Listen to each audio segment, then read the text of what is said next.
자, 이제 이 시간 이후로 영광 누림이 피어날 줄로 믿습니다. 예, 과거에 사로잡힌 사람은 절대로 영광을 누릴 수 없죠. 예. 너희는 이전 일을 기억하지 말며 옛적 일을 생각하지 말라. 다시 한번 할까요? 너희는 이전 일을 기억하지 말며 옛적 일을 생각하지 말라.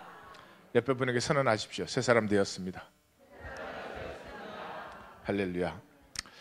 자, 제가 몇 년 전에 해드린 적이 있는 기적의 사과 이야기를 한 번 더 들려드리겠습니다.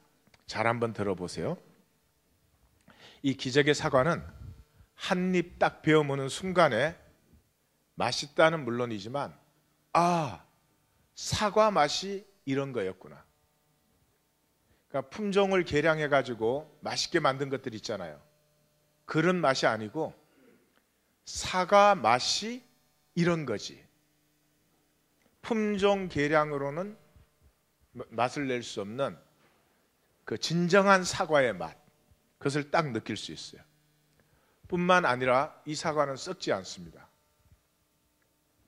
몇 년을 놔둬도 이게 점점 수분이 줄어들어서 이렇게 쪼그라들지 썩지를 않아요. 그래서 이 기적의 사과라고 부르는 이 사과는 그 수확의 계절이 돼가지고 온라인으로 판매 개시를 합니다.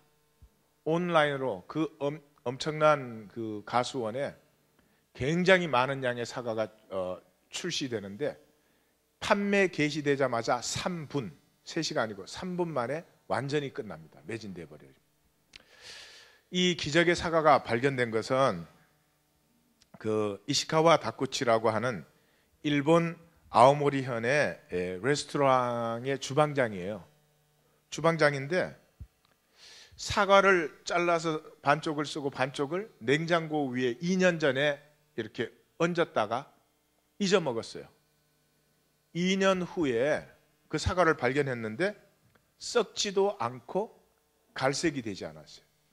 여러분 이렇게 자르면 색깔이 변하잖아요. 근데 갈변도 없이 그게 그대로 이렇게 수분만 줄어가지고 있는 거예요. 그래서 이 사과가 얼마나 놀라운 사과인지를 발견하고 그 사과 수프를, 이 사과로 사과 수프를 만들어서 팔기 시작했어요. 지금 이 사과 수프를 한 그릇 먹으려면 적어도 1년 전에 예약해야 됩니다. 예, 적어도 1년 전에 예약을 하셔야지 이 사과 수프를 먹을 수 있습니다. 이 기적의 사과가 어떻게 탄생했느냐? 이 기무라 아키노리라고 하는 사람은 일본에서 실업고등학교를 졸업했어요. 그리고 이 가수원 집에 대릴 사이로 들어갔습니다.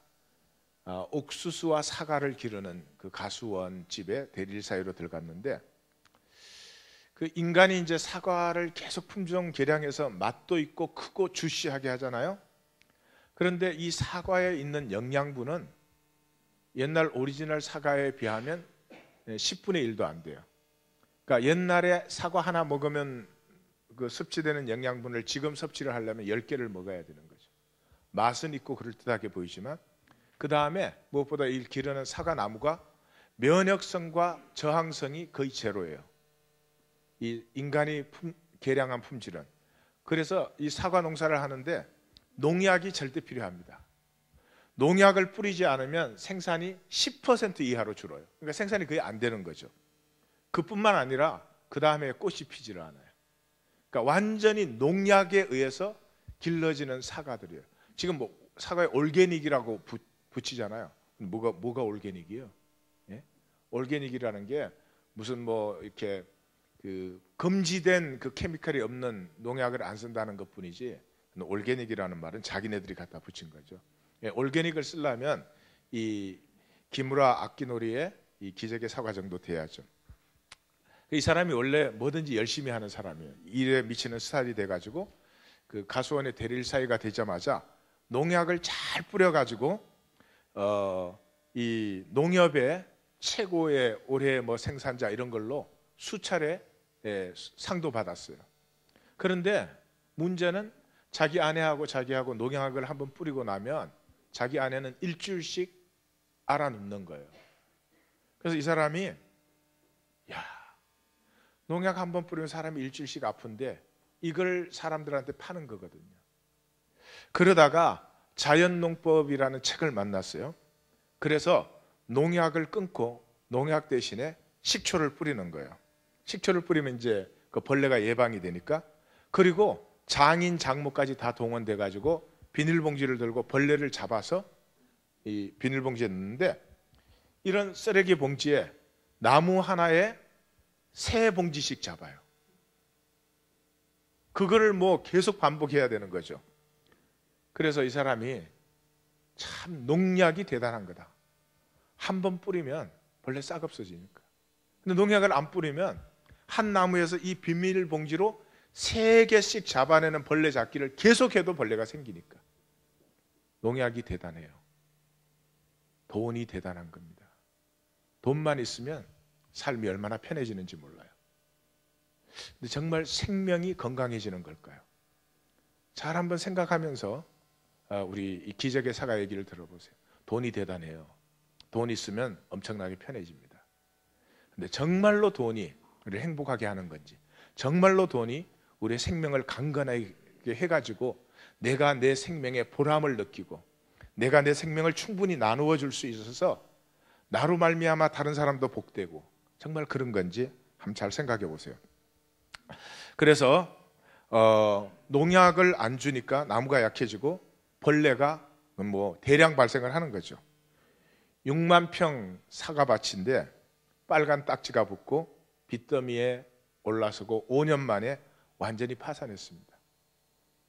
이웃들이 다 미쳤다고 그러고 부부 관계도 뭐 이혼을 해야 될 정도로 그렇게 악화가 되었어요. 그래서 이 기무라 아키노리가 자살을 하려고 산에 올라갔습니다. 자살을 하려고 산에 올라갔는데 그 산에서 환상을 본 거예요. 사과가 가득히 달려 있는 거예요.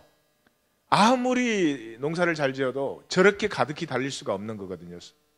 그래서 눈을 들어봤더니 사과나무가 아니고 도토리나무였어요. 근데 그게 사과나무로 보이는 거예요. 근데 도토리나무에 도토리가 얼마나 많이 열리는지 아시죠? 그게 다 사과로 보이니까 사과가 빼곡한 거죠. 그때 영감을 딱 얻었어요.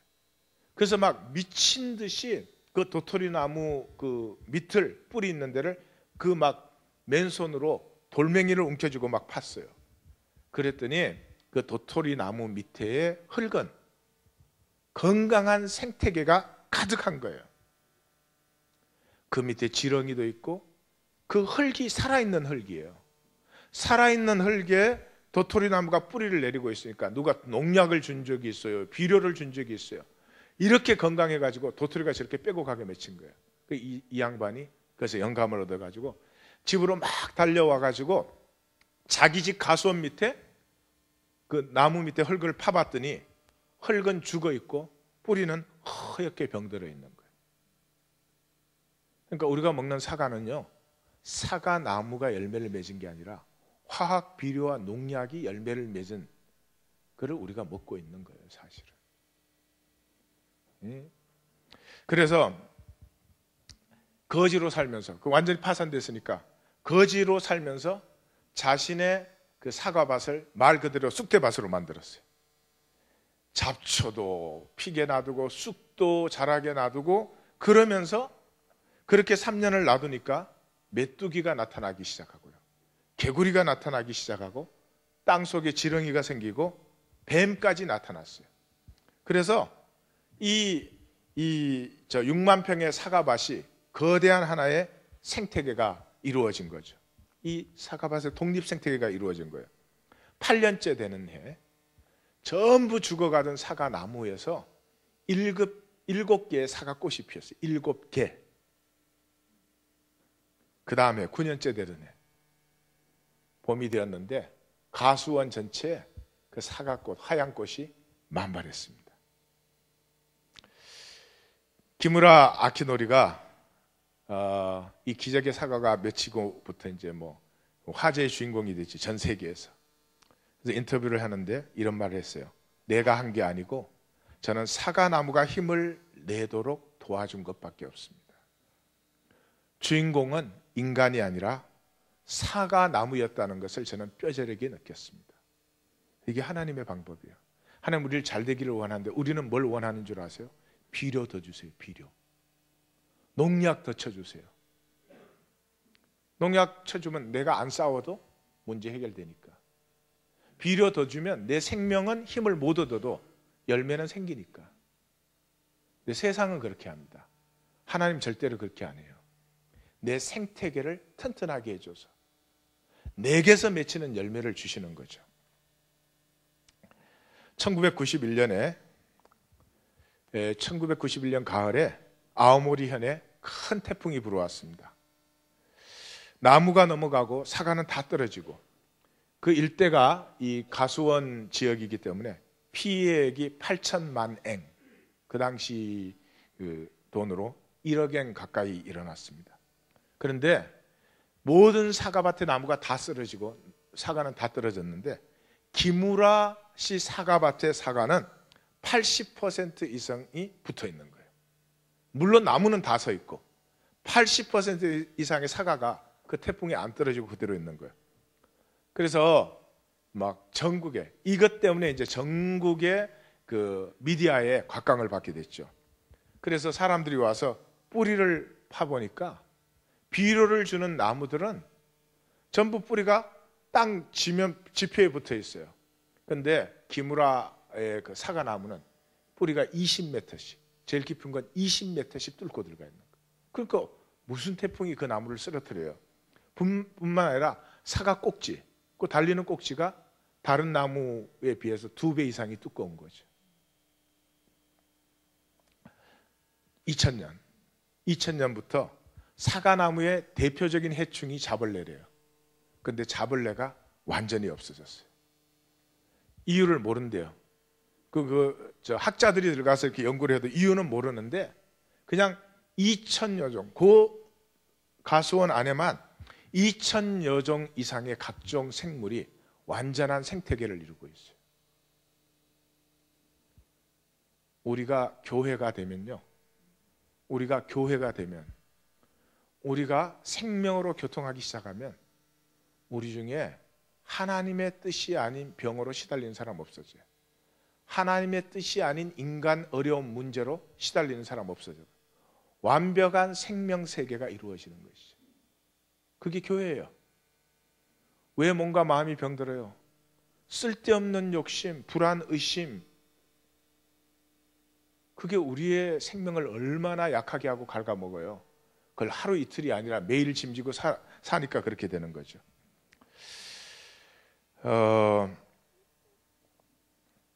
이 기무라 아키노리 씨의 이 기적의 사과는 그 얘기를 제가 읽는 순간에 우리의 신앙이 어떻게 돼야 된다 하는 것을 가장 선명하게 볼 수 있었어요. 많은 사람들에게 신앙은 하나님 비료를 주시옵소서, 농약을 쳐주시옵소서, 자기에게 주신 생명은 장성해질 생각을 하지 않고 그냥 정말 마술적인 믿음을 가지고 내가 어떻게 종교 행위를 하면은 하나님을 어떻게 컨트롤해서 내가 원하는 것을 이룰 수 있을 것처럼 그러한 어리석음에 우리가 많이 사로잡혀 있죠. 순종, 하나님의 복이 성육되는 유일한 길입니다. 하나님이 나를 창조하시고 제일 먼저 하신 일이 복을 주셨잖아요. 창세기 1장 28절. 내게 복을 주셨습니다. 그 복이 나의 삶을 통해서 나타났을 때 성육이 되는데, 성육되는 유일한 길은 하나님의 길로 사셔야 돼요. 하나님 나를 창조하시고 하나님 나를 복을 주셨는데 나는 내 욕심대로 산다. 그럼 하나님 복은 절대로 성육될 수 없죠. 그렇죠? 순종은 하나님의 복이 성육되는 유일한 길이에요. The only human business. 옆에 분에게 제 비즈니스는 순종 외에는 아무것도 없습니다.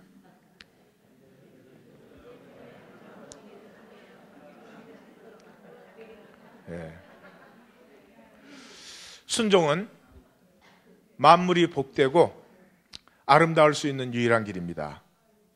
안식과 평강이 깊어지고 생명이 피어나는 유일한 길입니다. 하나님과 동행하며 하나가 되는 유일한 길입니다.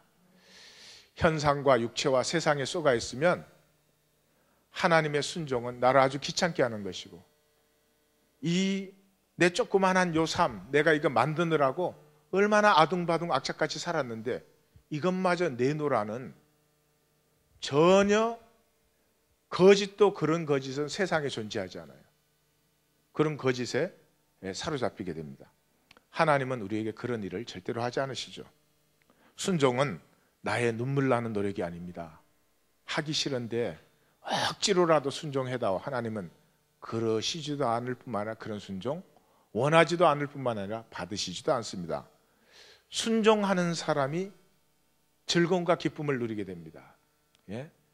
말씀의 길을 따라 사는 사람이 시절을 쫓아 가시를 맺으며 그 잎사귀가 마르지 아니한 같으니 그 행사가 다 형통하리로다.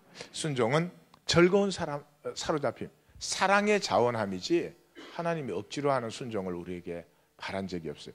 혹시 여기 싫은데 억지로 순종하시는 분이 있으면 오늘부터 안 하셔도 됩니다.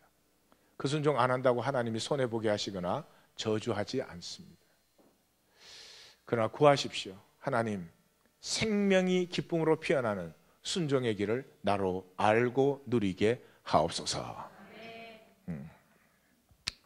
인간은 yearn to be addressed. 우리는 쉐마의 존재예요. 하나님의 말씀을 듣고 싶어 합니다. 절대로 세상에 속지 마십시오. 우리는 하나님의 말씀을 듣고 싶어 하는 존재입니다.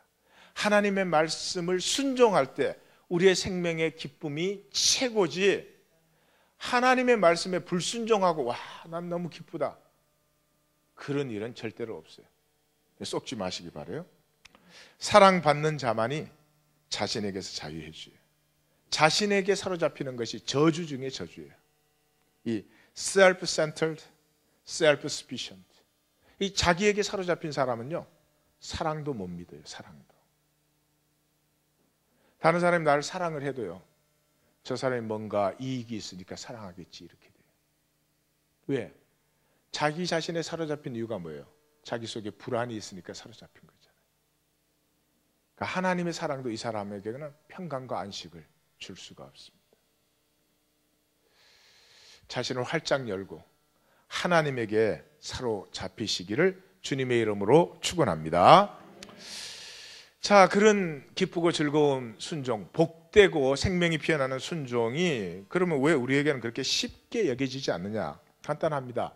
마귀가 속여서 왜곡을 시켜놨죠. 어떻게 왜곡을 시켰어요? 두 가지요. 하나는 개런티. 너 싫지만 그렇게 하면 하나님이 복 주신다. 예? 지키면 내가 원하는 것을 받을 수 있는 어떤 보장으로 그렇게 왜곡시켰든지, 아니면 센쇼, 비난으로. 야, 하나님은 내가 좋은 건 다 포기하라고 하는구나. 어떻게 하냐, 할 수 없지. 하나님의 말씀을 안 들을 수도 없고 복을 받으려니까 할 수 없지. 내가 좋아하는 건 다 갖다 버려야지. 예? 세상 것은 다 부인해야 돼. 이렇게 개런티와 센쇼로 왜곡을 시켜놨습니다. 이런 경우에는 하나님의 말씀이란 old fashioned, 요즘 세상에 어떻게 말씀대로 살아? heavy handed. 하나님의 말씀대로 살려면 어떻게 인간이 그렇게 살 수 있겠어? outmoded. 요즘 성경대로 사는 사람이 어디 있어? 이렇게 되는 거죠. 인간 본질은 예나 지금이나 변한 적이 없어요. 이렇게 되니까 순종이 불가능해졌습니다. 어렵게 만든 내 세계에 대한 부정과 거부예요. 순종하라는 말이 어떻게 내가 만든 이 내 삶인데 이걸 버리라니, 이렇게 들리든지, 또는 말씀, 성경 말씀이야 당연히 맞는 말씀이지, 그렇지만 어떻게 그렇게 살아, 이런 식으로. 다시 한번 말씀드리지만 우리 인간은 집착을 원하지 자유를 원하지 않습니다. 우리 인간은 상처받은 내 감정이 보상받기를 원하지 용서를 원하지 않습니다.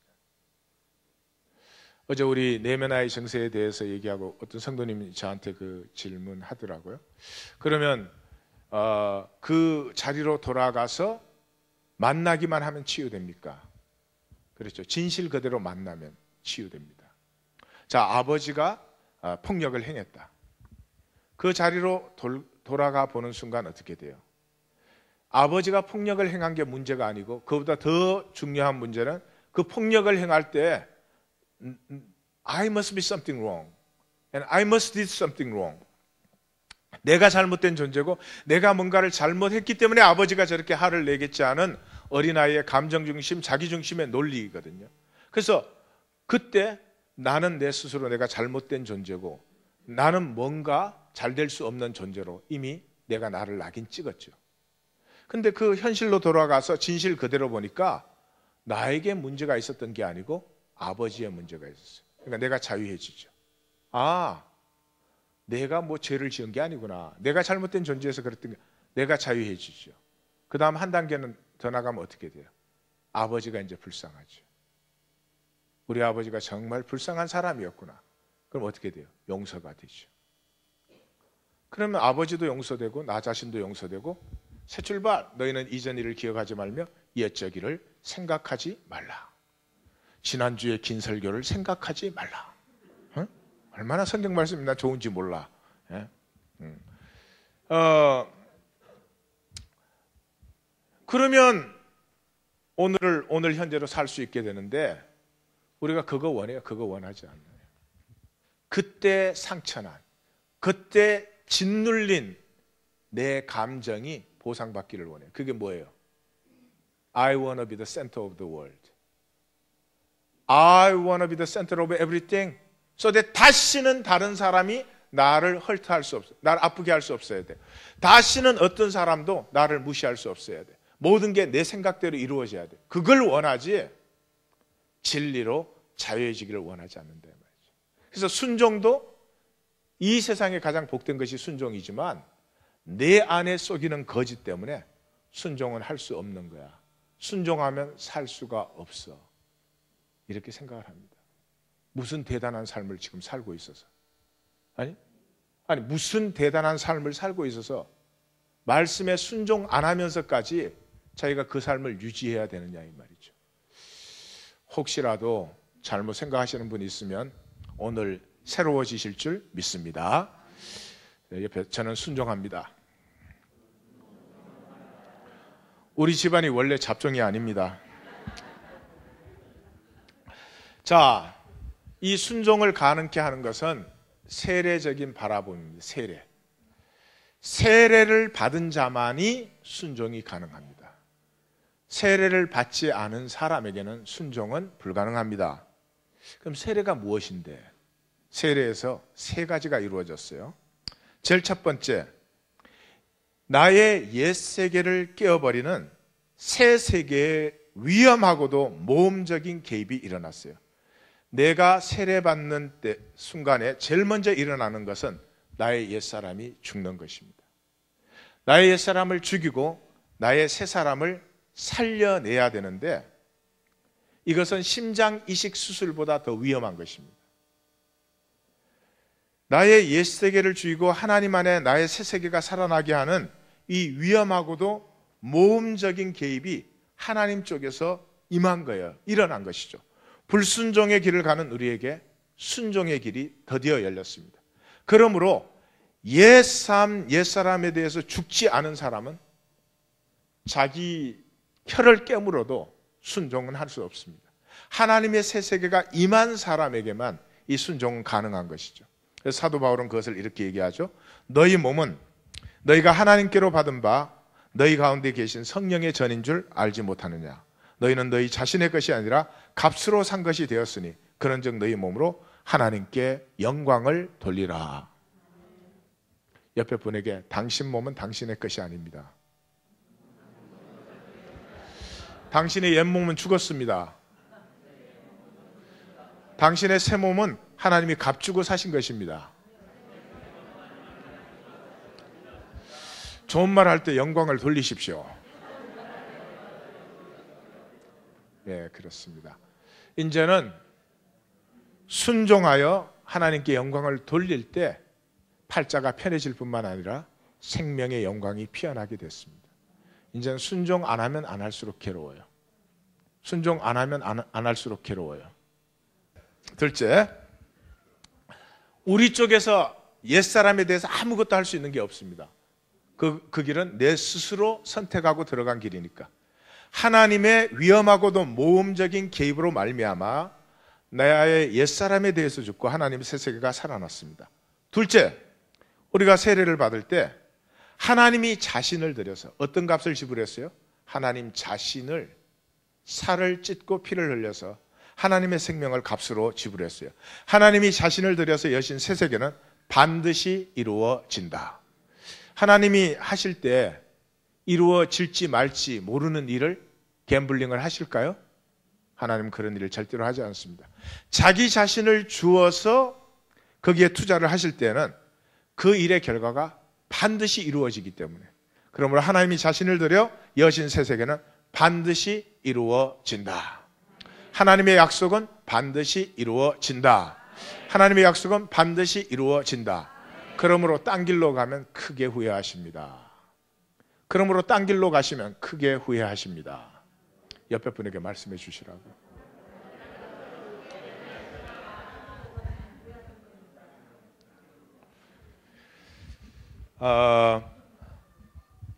우리 성경에는 하나님의 꿈이 펼쳐지는 부분들이 많이 있죠.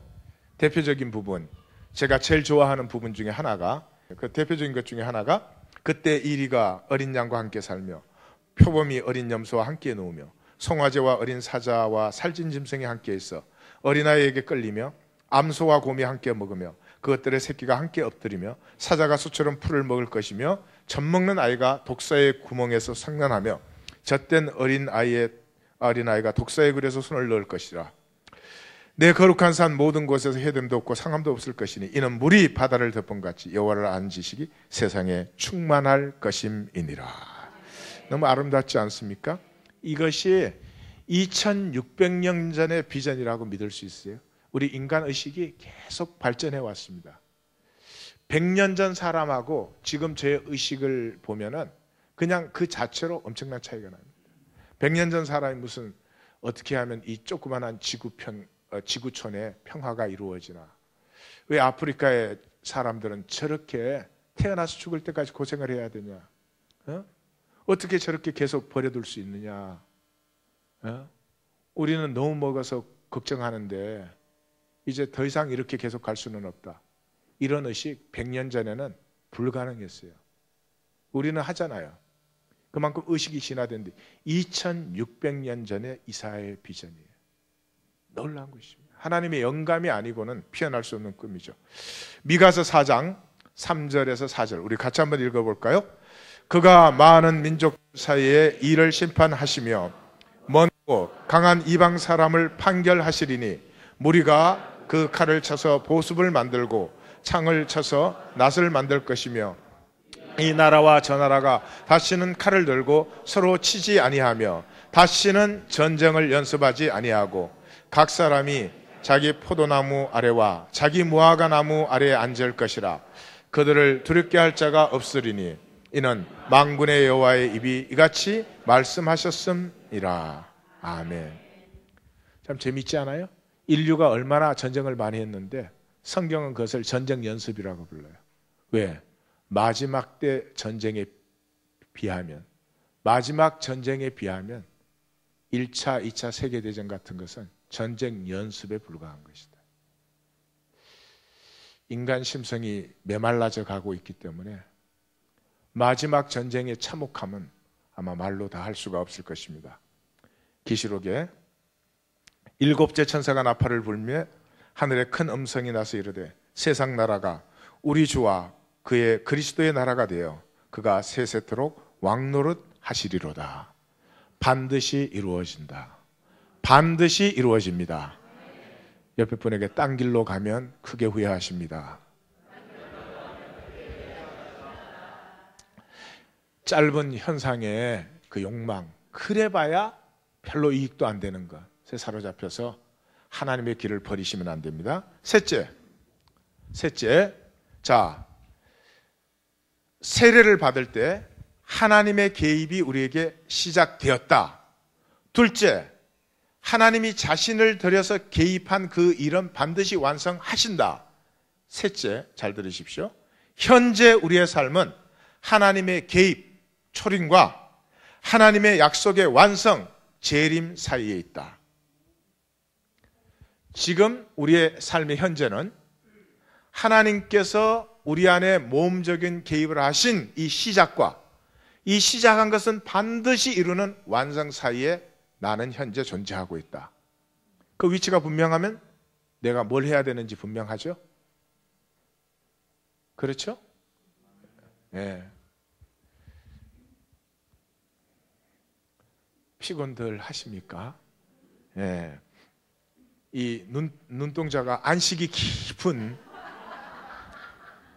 평강과 안식이 너무 깊으셔. 자, 이 현재 나의 위치를 언제나 확인하셔야 됩니다. 그냥 멍청하게 생각 없이 그냥 내가 여기 있는 줄 그렇게 의식 없이 있으면 반드시 욕망에 내가 끌려가고 맙니다. 하나님이 개입하시고 개입하신 그 일을 완성하시는 그 도상에 내가 있다. 그 위치가 분명하면 내가 해야 될 일은 하나님이 완성하시는 그 일을 향해서 내가 함께 동행해야죠. 당연히 순종해야 되는 것이죠. 데살로니가전서 5장 3절에서 8절로 그들이 평안하다 안전하다 할 그때에 임신한 여자에게 해산의 고통이 이름과 같이, 이런 표현들 성경이 좀 이상하죠. 우리는 애를 배면은 뭐 9달 20일 만에 낳는다 뭐 이런 걸 아니까요. 근데 그 당시 사람들 이런 거 알았을까요? 몰랐을까요? 몰랐죠. 그래서 배가 빵빵빵 불러오다가 어느 날 애가 나오는 거야. 그래서 이런 해산의 고통이 이른다는 표현이, 아니 뭐 그 해산의 고통 뻔히 알지 이렇게 그렇게 안다 이 말이야.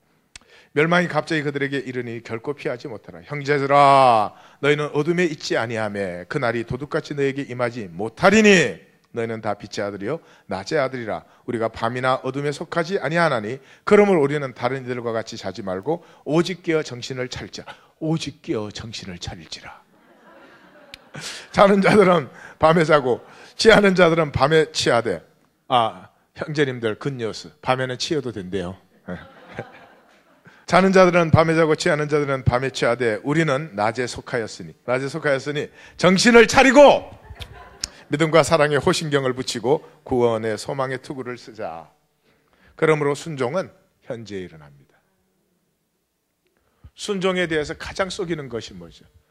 지금은 내가 순종 못하지만 은혜 받으면, 내가 더 성숙하면, 능력 받으면, 그래서 살면 신앙인데 살지는 않고 맨날 은혜를 주시옵소서. 그런 짓 많이 했죠. 그죠? 우리 그런 짓 많이 했죠. 너무. 순종은 현재에 일어납니다. 욕망의 허무와 영원한 생명의 가끔 사이에 내가 위치해 있습니다. 내가 하는 말 하나, 내가 딛는 스텝 하나가 내가 허무의 욕망 쪽을 향하고 있든지 영원한 열매를 향하고 있든지 그 둘 중에 하나를 향하고 있다는 이 현재의 위치를 분명하게 파악하시면 우리의 갈 길은 확실해집니다. 순종에는 양면이 있죠. 순종한다는 자체가 하나님의 그 희생적인 사랑의 개입을 즐거워하며 celebrate intervention, at the same time awaits transformation. 내 생명과 내 존재가 완전히 새로워지는 그 영광의 소망을 바라보는, 순종할 때 하나님의 사랑과 희생의 개입을 내가 기뻐하며 영광의 약속을 바라보며 누린 이것이 현재의 순종 속에 들어있다. 순종하지 않아봐야 허무한데 왜 순종하지 않겠어요? 순종에 대한 선포는 그러므로 선악과적 설득이 되어서는 안 된다. 너네 순종 안 하면 혼난다, 해라, 이런 것이 아니다. 강압적 요구도 아니다. 순종하지 않는 자에게는 저주가 있을지어다. 나도 부흥사로 나갔으면 좀 했겠어. 있을지어다. 그러므로 순종에 대한 선포는 선악과적 설득도 아니고 강압적 요구도 아니고 함께 꿈꾸기로 초청하는 것이다. 사랑하는 성도님들, I invite you to dream with me. Let us have a dream that God had. Let us dream that Jesus has dreamed. 하나님의 꿈에 함께 참여하는 행복한 삶과 사람들이 되시기를 축원합니다. 초청합니다. 나의 의지의 산물이 아니고 은혜의 열매이죠. 자, 순종의 내용은 무엇인가? 뭐를 순종하라는 것인가? 첫째, 하나님께서 나를 신뢰하라. 무엇에 신뢰를 하라? 신뢰의 핵심에는 떡은 내가 확보하는 것이 아니라 날로 말미암는다. 출애굽기 16장이 만나 이야기예요. 그런데 만나 이야기를 하는데 엉뚱한 얘기가 계속 나옵니다. 뭐죠? 안식일 계명이 나옵니다. 너희가 먹고 사는 것, 내 안에서 안식하라는 거예요. 나를 좀 믿으라는 거예요. 네 떡 네가 버는 게 아니라는 것이. 그렇게 버는 떡 별로 잘난 떡도 아니야. 정말 치사 꼬질꼬질한 떡이야. 예? 적어도 하나님의 자녀가 누리는 떡이라면은 내가 누릴 뿐만 아니라 이 땅에 굶주리는 사람들에게 넉넉하게 나눌 수 있는 떡이어야 돼. 예. 그래서 만나 얘기를 하면서 그 안에 안식일 계명 얘기가 3번 반복해서 나오는 거죠. 그래도 우리는 떡을 확보해야 살 것 같아. 내 손으로 떡을 웅켜쥐어야만 살 것 같아. 그래서 절대로 안식일이 올 때 나가서 떡 챙기지 말으라 그랬는데 미리 챙긴 사람, 안식일 날 나갔던 사람, 별 사람 다 있죠. 근데 그렇게 챙겼던 떡이 어떻게 됐다고요? 썩고 벌레 먹었다. 예수님이 산상수훈에서 너희의 보물을 하늘에 쌓아라. 그러면 벌레도 먹지 않고 썩지도 않는다. 그렇게 말하는 거죠. 우리의 삶은 out of scarcity. 세계 이 세상 경제학은 scarcity, 부족함이에요. 부족하기 때문에 남이 확보하기 전에 내가 확보해야 된다. 이런 거죠. 세상 경제학은 scarcity. 부족하기 때문에 남이 확보하기 전에 내가 확보해야 된다는 거예요. 새빨간 거짓말이에요. 인류 여기 인구가 지금보다 10배가 더 많아져도요. 우리가 함께 나눌 줄만 알면 절대로 부족하지 않습니다. 여러분 농사 지어 보시면 아죠. 고추 몇 개 심어가지고 그 가족이 그 시즌 내내 먹고 나누어주고 할 수 없이 목사님한테도 갖다 주잖아요. 더 이상 처리할 데가 없어가지고. 응? 그건 자연이 주는 건 그렇게 풍성한 거예요. 응? 우리 저 이정민이도 바다에 가서 잡으니까 잡아가지고 지가 먹고 친한 사람 다 주고 그 냉장고가 모질해서 목사님한테도 주더라고요.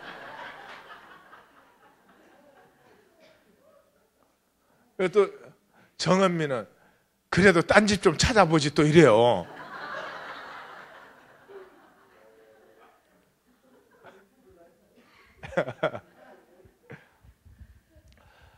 그래서 내가 11조를 안 받을 수가 없어. 그래서 이정민이한테 계속 가르치고 있는지 고기를 잡으면 무조건 11조를 따로 떼놔라. 근데 소파는 순종의 역사가 없는 것 같아요. 속지 마세요. 우리는 절대로 부족함과 불안함으로 살도록 창조된 존재가 아닙니다. 하나님 그렇게 살으라고 우리에게 생명 주시지 않았어요. 나를 신뢰하라. 나를 신뢰하라. 내 안에는 풍성한 선물이 너를 위하여 예비되어 있다. 내 안에는 생명을 풍성하게 할 모든 것이 내 안에 있다. 나를 신뢰하라. 그래서 신명기 8장 3절이 너를 낮추시며 너를 줄이게 하시며 또 너도 알지 못하며 내 조상들이 알지도 못하던 만나를 내게 먹이신 것은 사람이 떡으로만 사는 것이 아니라 여호와의 입에서 나오는 모든 말씀으로 사는 줄을 내가 알게 하려 하심이니라. 아멘. 그 다음에 두 번째, 순종의 내용의 두 번째, 더 큰 것을 꿈꾸라. 아모스 8장 4절에서 6절을 보면 그 시대의 부자들의 얘기가 나옵니다. 가난한 자들을 삼키며 땅에 힘없는 자들을 망하게 하려는 자들아, 이 말을 들으라. 너희가 이르기를 월삭이 언제 지나서 우리가 곡식을 팔며 안식일이 언제 지나서 우리가 밀을 내게 할고 에바를 작게 하고 세계를 크게 하여 거짓 저울로 속이며 은으로 힘없는 자를 사며 신 한 컬레로 가난한 자를 사며 찌꺼기 밀을 팔자 하는도다. 여러분, 저울 속이고 대 속여가지고 평생에 벌어야 얼마를 더 번다고. 예? 그 저울 속이고 대 속여서 평생에 다 번 걸 합해야 얼마 되겠어요? 그게 내 생명의 가치, 내 자녀의 인격의 가치가 되겠어요? 그런데 사람은 그거에 매달리는 거예요. 그게 전부인 것 같은 거예요. 쏘으시면 안 돼요. 삶의 복은 조그만한 내 세계를 부풀리는 데 있는 것이 아니라 온 세계가 함께 더불어 살기를, 사자와 표범과 어린 양과 독사와 또 뭐야, 하여튼 이하권이와 성도가 같이 살아도 해됨도 상함도 없는, 하나님을 아는 지식이 물이 바다를 덮은 같이. 할렐루야. 길어지려고 그러니까 아멘 아멘 막 하는구나. 빨리 지나가자. 내 세계는 아무리 커져도 불안합니다. 내 세계는 불안하게 돼 있어요. 우리 내 세계 크게 만들어야 얼마나 크게 만드십니까?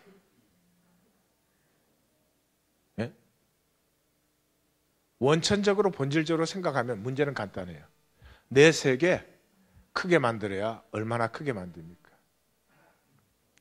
한국에 목회로는 수십만 명씩 모으신 목사님들이 여러 분 있잖아요. 그 결말을 지금 우리가 다 보고 있으니까 얼마나 다행이에요. 그 많은 대형 교회들이 그 목사님의 한 생의 목회를 끝내면서 목사님도 행복하고 성도들도 행복하고 사회가 보기에 예수 믿는 게 저렇게 좋구나, 한평생을 같이 살아오더니 참 보기가 좋다, 그래 우리도 예수 믿자, 그런 모습 하나라도 있어요? 엉망진창이 되어서 세상 사람들은 싸우지도 않는 유치한 싸움들을 전부 하고 건물은 크고 덩그렇게 남아있을 것이고. 계산을 잘 되십시다. 내 세계 크게 해야 얼마나 크십니까? 우리 하나님 교회 성도님들은 정말 제3세계, 남미, 아프리카, 아시아 지역에 얼마나 가난하고 중동 지역, 아프리카 얼마나 분쟁이 심한데 이 조그만한 지구촌에 우리 모두 행복하고 같이 더불어 살게 되는 하나님의 꿈을 누리는 우리 성도님들이 다 되실 줄 믿습니다. 옆에 분, 내 가슴은 큽니다. 내 가슴은 큽니다. 자금은 제가 사업에 벌써 성공했는데요. 따라서 하세요. 자금은 제가 사업에 벌써 성공했는데요. 우주 평화를 꿈꾸다 보니 조금 시간이 걸립니다. 제 가슴 큽니다. 할렐루야. 제 세계는 아무리 커도 불안하고 사실은 세계가 커질수록 불안이 정폭됩니다. Because always more, never enough. 세 번째, 왕국적 사고를 가져라. 이사야 56장 7절 다 같이 한번 읽어볼까요? 내가 곧 그들을 나의 성산으로 인도하여 기도하는 내 집에서 그들을 기쁘게 할 것이며 그들의 번제와 희생을 나의 제단에서 기꺼이 받게 되리니 이는 내 집은 만민이 기도하는 집이라 일컬음을 얻게 될 것임이니라. 아멘. 이사야 56장은 포로 귀환기에 선포된 말씀입니다. 귀환기의 핵심 질문이 뭐예요? 누가 참 이스라엘이냐 이거죠. 이것이 우리 그 공동체 하실 때 보셨죠? 에스라와 느헤미야의 핵심 질문이에요. 누가 참 이스라엘이냐? 답변이 뭐죠? 만민이다. 만민이다. 누구든지 하나님의 안식일과 하나님의 언약을 존중하는 자. 고자와 이방인은 하나님의 성회에 절대로 들 수 없는 사람들이었지만 이제는 고자와 이방인이라 할지라도 하나님의 언약을 신뢰하는 자, 하나님의 안식일을 준수하는 자, 순종하는 자는 누구든지 만민이 기도하는 집이라 이거죠. 그런데 어떻게 했어요? 그걸 가지고 이방인을 배척하는 구실로 전부 삼았죠. 품으려고 하십시오. 배척하려고 하지 말고 품으려고 하십시오. 프랙티컬하게 얘기하면 우리의 삶이 복을 받는 핵심적인 간단함이 여기에 있습니다. 우리는 이렇게 이 세상에 태어나서 자라났기 때문에요. 사람을 보는 순간에 판단하고 정죄합니다. 딱 저 사람 이렇다, 저렇다. 우리도 모르게 하는 거예요. 우리가 뭐 좋고 나쁘고 문제가 아니라 본능적으로 해요. 그 판단과 정죄를 스탑하십시오. 그걸 훈련하십시오. 절대 사람을 저 사람이 잘 됐다 못 됐다 이렇다 저랬다 그렇게 보지 말고 하나님이 창조하신 한 생명으로만 보는 훈련을 자꾸 하세요. 그러면 자기가 피어나요. 왜 그런 줄 아세요?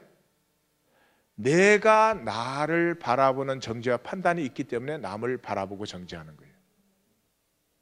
내가 나를, 그러니까 우리는 다른 사람을 보고 저 사람 성격이 나쁘다. 저 사람 말이 너무 많아. 저 사람 성격이 안 좋네. 신실하지 않아. 저 사람 언제 터질지 몰라.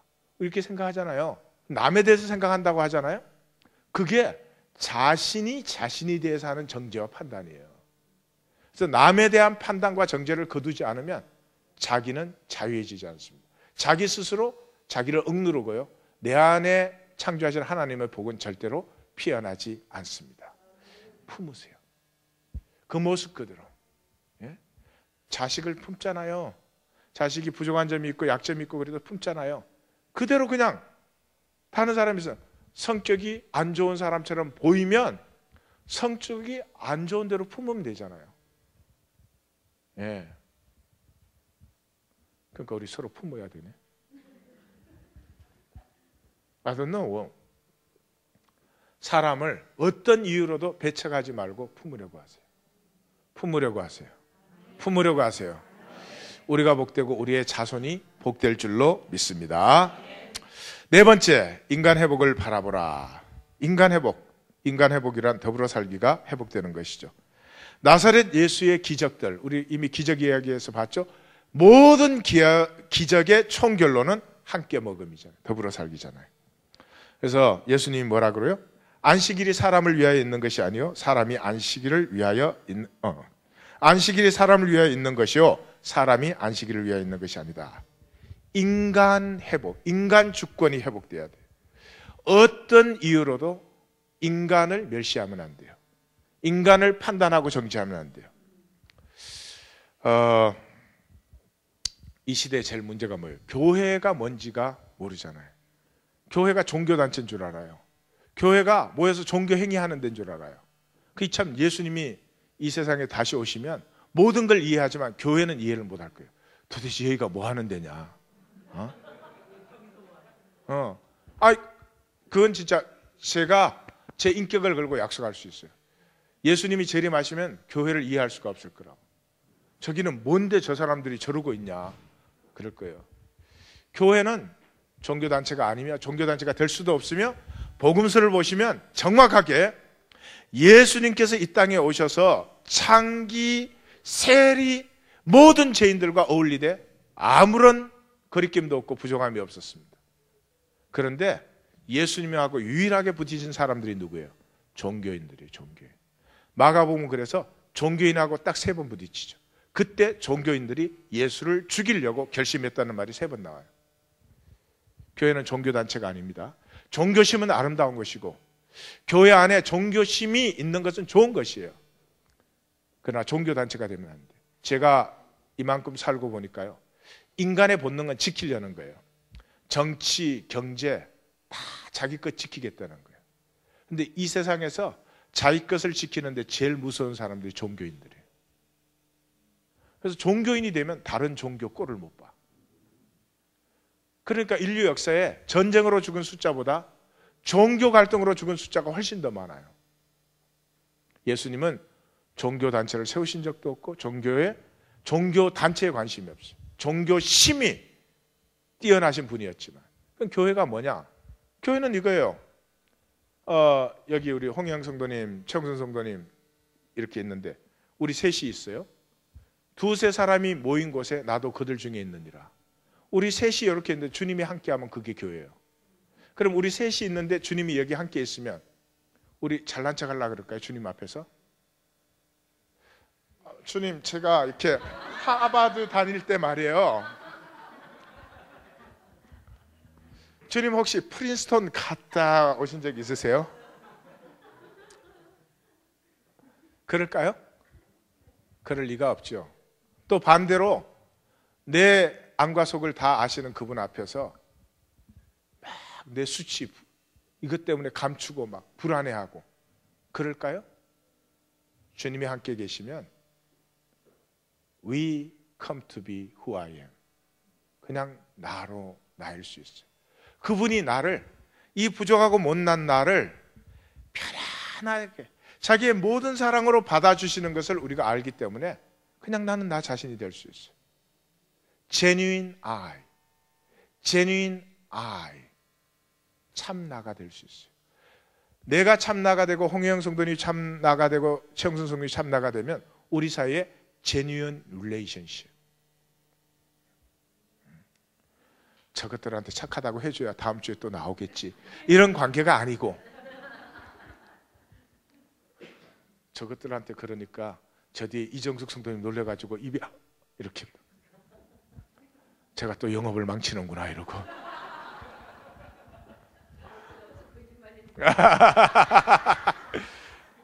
이 교회는 꼭 가족 간에 싸우더라고.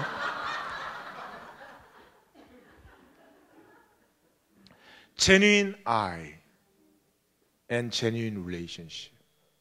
I don't have to be anything. I don't have to do anything. 정말 내 중심에서 솟아나는 말과 행동을 자연스럽게 해요. 그래서 no need of extra energy. 그렇게 편안하게 될 때, 그렇게 편안하게 될 때 하나님의 놀라운 역사가 일어나는데, 그게 뭐냐 그러면, 그렇게 편안하게 됐을 때 내 안에 있는 하나님의 생명 아가페가 피어나기 시작해요. 내가 나를 컨트롤하고 내 관계를 컨트롤할 때, 지금 뭐 하고 있죠? 컨트롤한다는 말은 내 생명을 나 스스로 억누르고 있는 거예요.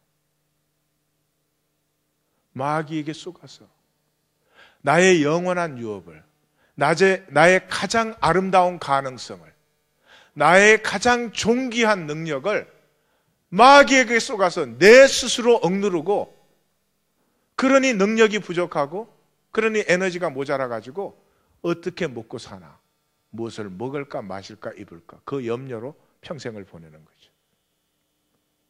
어떻게 하시겠어요? 계속해서 내 불안과 욕망의 길로 가시겠습니까? 순종하시겠습니까? 이쪽은 대답을 좀 하는데, 이쪽은 주로 직분자들이 앉은 데인데 대답이 없어. 옷 벗으면 됐지 뭘 더 이상 원하나 이러고. 자, 숨는다고 될 일이 아니에요, 권홍석 성도님.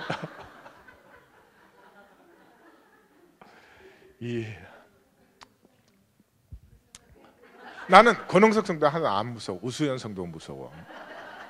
예. 자, 계속 욕망과 불안의 길로 가시겠습니까? 순종의 길로 가시겠습니까?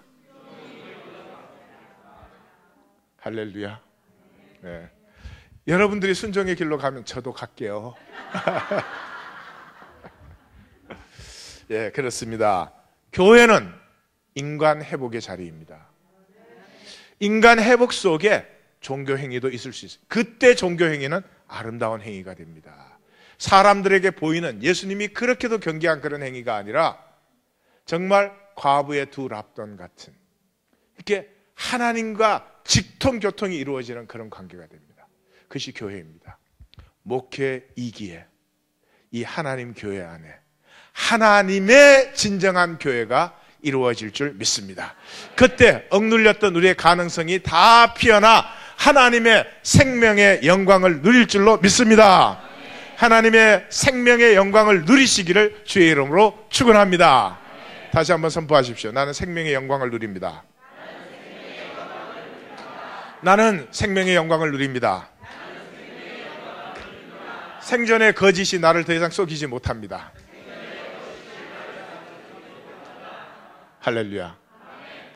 밥 먹고 짐 싸러 갑시다. 기도하겠습니다.